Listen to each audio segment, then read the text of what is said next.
అందరికీ నమస్కారం అండి. Welcome to life of Shweta vlogs. Dragon fruits అండి, చూడ్డానికి ఎంత కలర్ఫుల్గా ఉంటాయో, తింటే కూడా ఆరోగ్యానికి అంత మంచి అంటారు కదా. మా పిల్లలు అయితే మంచిగా తింటారండి డ్రాగన్ ఫ్రూట్స్. ఇక కమలాలు తినమంటే మాత్రము అస్సలు తినరు, అవాయిడ్ చేస్తారు. పుల్లగా ఉంటాయి, మేము తినమంటారు.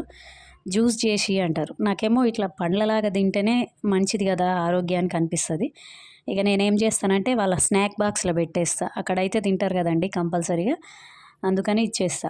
వాళ్ళకి చాలా ఇష్టం అండి యాపిల్స్ అన్న డ్రాగన్ ఫ్రూట్ అన్న. నిజంగా డ్రాగన్ ఫ్రూట్ కట్ చేసుకొని తింటే మంచి టేస్ట్ ఉంటుంది. ఎన్నైనా తినేసేయొచ్చండి. మంచిగా హెల్త్కి కూడా చాలా మంచిది అంటారు కదా. ఇక ఈరోజు వీడియోలోనైతే నేను గోధుమ పిండితో చేసిన బోండాలు, బచ్చల కూర పప్పు చూపించిన అండి. బచ్చల కూర పప్పు నేను కొంచెం డిఫరెంట్గా చేస్తా, చాలా బాగుంటుందండి. అసలు పిల్లలు పెద్దలు ఎవరైనా సరే ఈ పప్పు ఇలా చేసుకొని తిన్నారనుకోండి, మీరు కంపల్సరీ ఇష్టపడతారు. వీడియో పూర్తిగా చూడండి, బాగుంటుంది. ఇక నేనైతే పొద్దున్నే వేడి నీళ్ళు తాగుతున్నా అండి కొన్ని రోజుల నుంచి. మంచిగా అనిపిస్తుంది. పొద్దున పూట తాగితే డైజెషన్ కూడా మంచిగా అవుతుందండి. డైజెస్టివ్ సిస్టమ్ ఇంప్రూవ్ అయింది. మనం నైట్ ఏదైనా తిని మనం ఇట్లా పడుకుంటాం కదా, పడుకున్నాక ఒక్కోసారి ఏమవుతుందంటే పొద్దున పూట పొట్ట టైట్గా అనిపిస్తుంది. ఈ వేడి నీళ్ళు తాగితే మంచిగా అనిపిస్తుందండి, ఫ్రీగా అనిపిస్తుంది. ఇక హాట్ వాటర్ తాగుతా కదండి, తర్వాత ఒక 20 మినిట్స్ చిన్న పనులు చేసుకొని బయట లోపల అంతా క్లీన్ చేసుకొని వచ్చి, ఇల్లంతా క్లీన్ చేసేసి వచ్చి ఇక టీ పెట్టుకున్నా అండి. అయితే ఈ టీ పెడతా కదా, ఈ పాల కవర్ ఉంటుంది కదండి, ఇది ఎమ్మటే ఇమీడియట్గా డస్ట్బిన్లో వేసేస్తా అండి. ఎందుకంటే ఆ తడికి ఇంట్లో దోమలు ఈగలు వచ్చేస్తాయని అదైతే డస్ట్బిన్లో వేసేయాలండి ఎప్పుడైనా సరే ఇమీడియట్గా. ఇక తర్వాత టీ పెట్టేశానండి. ఇక పొద్దున్నే చల్లగా ఉంటుంది కదండి, పొద్దున్నే కొంచెం టీ తాగితేనే నిద్ర మబ్బు వదులుతుంది. హాట్ వాటర్ తాగంగానే కొంచెం ఎనర్జీ వస్తుంది. ఇంకా మిగతా ఎనర్జీ రావాలంటే మాత్రం టీ కంపల్సరీగా తాగాల్సిందే. ఇక ఈరోజైతే బ్రేక్ఫాస్ట్గా గోధుమ పిండి బోండాలు చేద్దామని అనుకుంటున్నా. మైదాతో కూడా చేయొచ్చు కానీ ఇంకా అంతగా హెల్దీ కాదంటారు కదా, అందుకని గోధుమ పిండే కలిపి పెడదామనేసి ఇక టీ తాగి గోధుమ పిండే కలిపి పెట్టినా అండి. కొంచెం ముందు ఒక 1/2 అవర్ ముందు గోధుమ పిండి బాగా కలుపుకున్నా అండి. ఎప్పుడైనా చిన్న చిన్న ఉండల్లాగా ఉండొద్దు, మంచిగా కలపాలండి. సాఫ్ట్గా కలిపేసి ఇంకా అందులో కొంచెం ఇడ్లీ రవ్వ వేసుకున్నా అండి. నేను కొంచెం ఇడ్లీ రవ్వ వేస్తే క్రిస్పీగా ఉంటాయి కదా, ఇడ్లీ రవ్వ వేసేసి కొంచెం వంట సోడా వేసిన, ఎక్కువ కాదు, కొంచెం వేస్తే ఆ కొద్దిసేపు కొంచెం బాగా పొంగుద్ది అనేసి వేసేసిన. ఇక మంచిగా వచ్చినాయండి, మంచిగా పొంగినాయి గోధుమ పిండివి బోండాలు. నేను చాలా తక్కువే చేస్తాను అండి మైదాతో, ఇట్లా గోధుమ పిండితోనే చేస్తాను. మా పిల్లలకు కూడా చాలా ఇష్టం అండి. మా బాబు అయితే మంచిగా తింటాడు బోండాలు విత్ పల్లీ చట్నీ.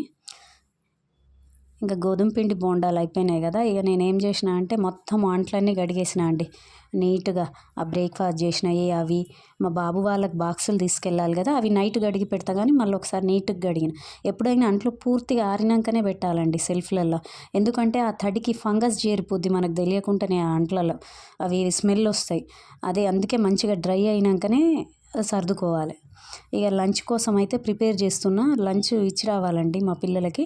ఇక మా పిల్లలైతే ఈ బచ్చల కూరలు, తోటకూర, పాలకూర అనేవి ఇష్టపడరండి, అస్సలు ఇష్టపడరు. ఇంకా నేను దానికోసమని కొంచెం డిఫరెంట్గా చేస్తాను అండి బచ్చల కూర పప్పు. చూడండి ఎలా చేస్తాను. ఇక కందిపప్పు కడిగేసి తీసుకున్న, కొంచెం ఆయిల్ పోసి పసుపు వేసి కొంచెం చింతపండు వేస్తా. చింతపండు కొంచెం ఎక్కువ కూడా వేసుకోవచ్చు అండి, పులుపు ఎక్కువ కావాలనుకున్నారు కొంచెం వేసి అది స్టవ్ మీద పెట్టిన. ఇక బచ్చల కూర ఇప్పుడు దీన్ని అయితే మిక్సీ చేస్తా అండి నేను. బచ్చల కూరని డైరెక్ట్గా వేయకుండా మిక్సీ చేసేస్తా. మిక్సీ చేస్తే ఏమవుతుందంటే ఒక మంచి ఫ్లేవర్ వస్తుంది. మనం ఆకేసిన దానికి ఇలా మిక్స్ చేసేసిన దానికి చాలా తేడా ఉంటుందండి. మీరు ఒకసారి ట్రై చేయండి, తెలుస్తుంది.